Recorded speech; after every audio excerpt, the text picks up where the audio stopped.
আজ ভিডিওতে বাংলাদেশে যে দুটি নির্মম ঘটনা ঘটেছে সেটা সংখ্যালঘুদের সাথে ঘটেছে সেটা বলব। এক, দীপুচন্দ্র দাসের রক্তের দাগ মোছার আগেই রাজবাড়ির অমৃত মণ্ডলকে পিটিয়ে হত্যা। এই কি বর্তমান বাংলাদেশের প্রতিচ্ছবি? তথাকথিত মব জাস্টিস বা গণপিটুনির নামে একের পর এক হিন্দু ধর্মাবলম্বীদের প্রাণ কেড়ে নেওয়া হচ্ছে, অথচ প্রশাসন নীরব দর্শকের ভূমিকা পালন করছে। অপরাধের তকমা দিয়ে বিচার বহির্ভূত হত্যাকাণ্ডকে বৈধতা দেওয়ার চেষ্টা আর কতদিন চলবে?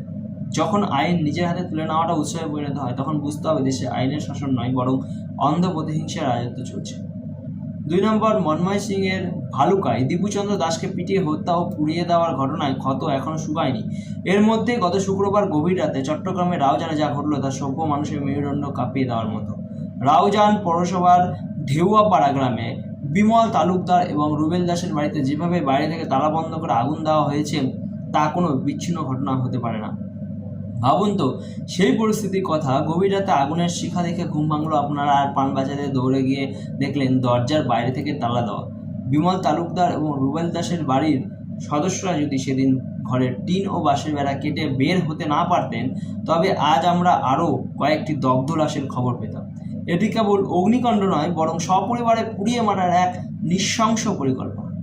এই ঘটনার পর বাংলাদেশের প্রশাসনের ধর্মনিরপেক্ষ অবস্থানের দিকে সঙ্গত কারণেই আঙুল তোলা প্রয়োজন।